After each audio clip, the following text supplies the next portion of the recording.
పెద్దల మాట బంగారు మూట. Welcome to my channel Geetha's old is gold. ఓం నమో భగవతే వాసుదేవాయ. రేపు శుక్రవారము 10వ తారీఖున ముక్కోటి ఏకాదశి, కానీ 9వ తారీఖు గురువారమే ఏకాదశి గడియలు వచ్చేసినాయి.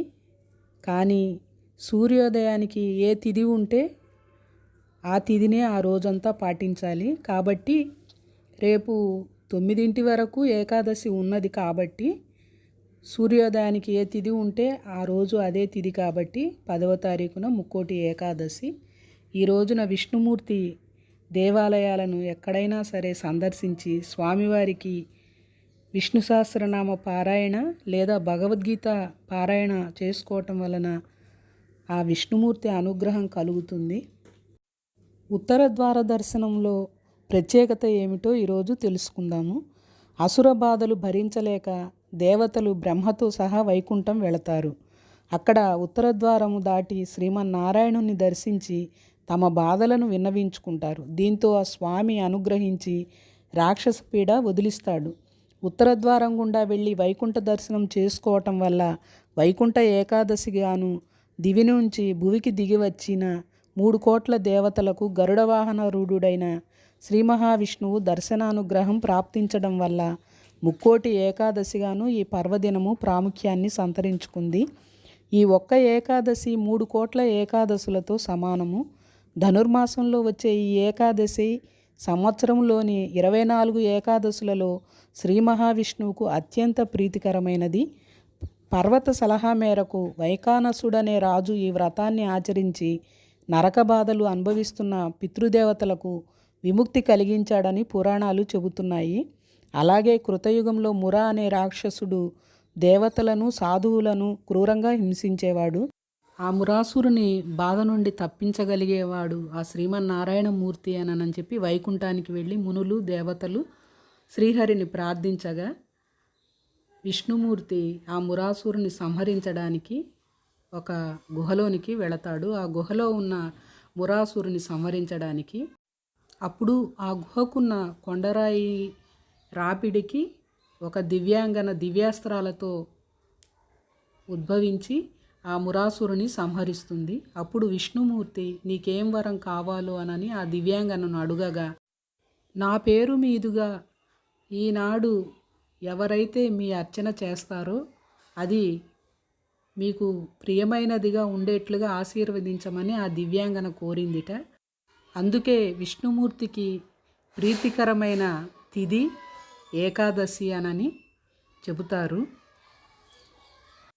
వైష్ణవ ఆళ్వార్లలో శ్రీ నమ్మాళ్వారులు ఈ రోజున పరమపదించడం వలన శ్రీ వైష్ణవులు అత్యంత భక్తి శ్రద్ధలతో ఏకాదశి వ్రతం ఆచరిస్తారు. ప్రసిద్ధ వైష్ణవ దేవాలయాలతో సహా శ్రీ తిరుమల వెంకటేశ్వరుని ఆలయంలోనూ ఉదయం నుంచి ప్రత్యేక ఉత్తర ద్వార దర్శనం కలుగుతుంది. దీనికి వైకుంఠ ద్వారం అని ప్రతీతి. అందుకే ఈ పర్వదినాన ఉపవాసం ఉండి లక్ష్మీ సమేతుడైన శ్రీ మహావిష్ణువును షోడశోపచార విధితో ఆరాధించాలి. నిష్ఠతో దీక్షను ఆచరించి రాత్రి జాగరణ చేయాలి. ద్వాదశి రోజున మళ్ళీ భగవదారాధన ముగించుకొని పారాయణ చేసి బ్రాహ్మణులను దక్షిణ తాంబూలాదులతో సత్కరించాలి. ఉపవాసం చేయలేని వారు నెయ్యి, నీరు, పాలు, నువ్వులు, పండ్లు భుజించి ఉండవచ్చును. ముక్కోటి ఏకాదశి నాడు చేసే విష్ణు పూజ, గీతా పారాయణము, గోవిందనామస్మరణ, పురాణ శ్రవణము మోక్షప్రాప్తిని కలిగిస్తాయి.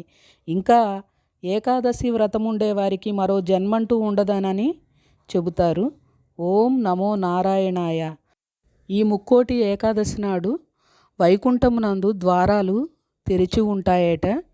ఈరోజు మరణించిన వారికి మోక్షము లభిస్తుందనని మన పెద్దవాళ్ళు చెబుతారు. వైకుంఠ ఏకాదశికి తిరుమలలో స్వామివారిని దర్శించుకోవాలని చెప్పి భక్తులు తండోపతండాలుగా వెళ్ళి ఎంత ఇబ్బందులు పడుతున్నారో మనం ఇప్పుడు చూస్తూనే ఉన్నాము. ఎంతోమంది ఆ త్రొక్కిసలాటలు చనిపోయారని చెప్పి మనం ఇప్పుడు వార్తల్లో వింటూనే ఉన్నాము. మన ఇంటికి దగ్గరలో ఉన్న దేవాలయాల్లోనే స్వామిని దర్శించవచ్చు. అంత స్వామిని ముక్కోటి ఏకాదశి నాడే తిరుమలలో దర్శించుకోవాలి స్వామినేనని చెప్పి అందరూ ముక్కోటి ఏకాదశి నాడు అక్కడికి వెడుతున్నారు తిరుమలకి.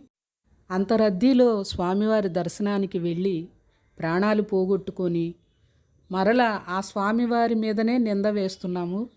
ఏంటంటే స్వామివారి దగ్గరికి వెళ్ళాక మాకు ఇలా జరిగింది అని చెప్పి మళ్ళీ ఆ భగవంతుడి మీదనే నిందలు వేయటము. మనము ఆ రద్దీలో వెళ్ళకుండా జనం రద్దీ లేనప్పుడు మిగతా రోజుల్లో వెళితే బాగుంటుంది. ఓం నమో వెంకటేశాయ.